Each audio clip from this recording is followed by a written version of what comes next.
Жеті ата дегеніміз не?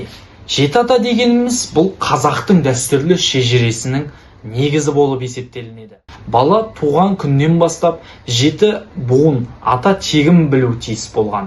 Мысалы, мен Нұрасыл, әкем аты Арман, атам Сейіт, арғы атам Мейрамбек, бабам Дүйсен, арғы бабам Қараш, түп атам Байжан деген сияқты болып жалғаса берген. Жеті атаға дейін.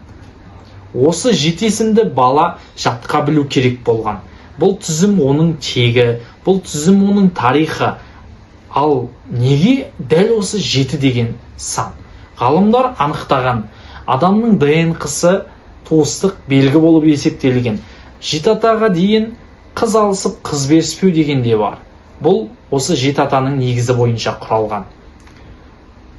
Ал ата-бабамыз бұны қалай білген және қалай зерттеген? Себебі ол замандарда ғалым мен ғылымдар саны аз болған.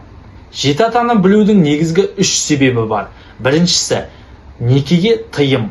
Қазақта жеті атасы бар адамдар некеге тұра алмаған. Бұл жай ереже емес, бұл генетикалық сақтық.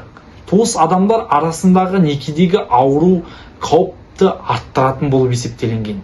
Бүгін ғылым соны дәлелдейді. Ал қазақ 10 мыңдаған жыл бұрын бұны қайдан білген? Екіншісі, жер мен рудың анықтамасы. Яғни бұл менің жерім, бұл су қоймасы кімдікі? Бұның бәрі руға байланысты шешілген. Жеті атаңды білсең, сен кім екеніңді білесің. Бұл паспорттың да маңызды куәлік болып есептелінеді. Үшіншісі, ел бірлік. Жеті ата ортақ тарау бар адамдарды біріктірді. Ауыр жылдарда жауға қарсы бірге шықты. Той мен жоқтықта бірге болды. Бірақ бүгін не болды? Атаны атасын ұмытты. Шежіре ескі жұрнаққа айналды. Жеті атаға қатысты тарихи мысалдарды айтып кетейік. 18 ғасыр жоңғар шапқыншылығы.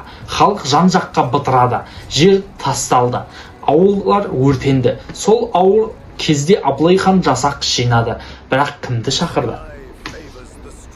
Жеті атасы белгілі адамдарды шақырды. Себебі жеті атасын білген адамдардың тегін және оған деген сенімділігі негізі болып есептелді. Тегіңді білген адам білесің. Тегін білмесең, жауды арасына кіргізіп аласың деген сияқты мысалдармен есептелді. Ал тағы бір мысал келтірейік. Бай өлді дейік. Мысалы, жер қалды. Кім мұрагер болады? Соны есептеген. Сот болмаған, нотариус болмаған, бірақ дау болмаған неге?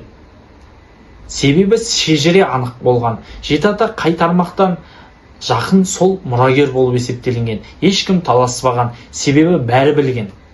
Ата-бабамыз мұны шешті, жай тізімдермен. Бүгінгі, яғни жеті атаны білу міндетті емес. Ешкім сенен сұрамайды, бірақ маңызды ма? Менің ойымша, иә. Себебі сен кімсің деген сұраққа жауап аласың. Атаңды білу, тарихыңды білу, өзіңнің кім екеніңді білесің.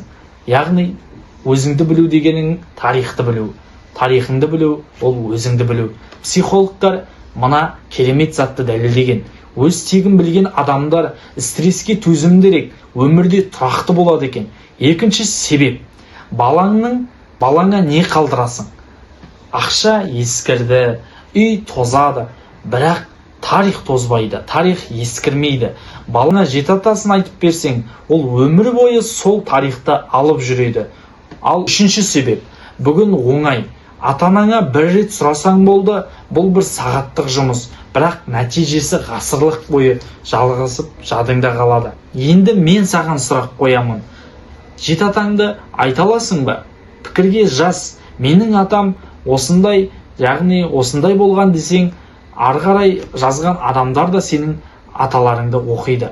Сен жазсаң, басқалар да жазады. Сол пікірлер тізімі бір ғажайып шежіреге айналады.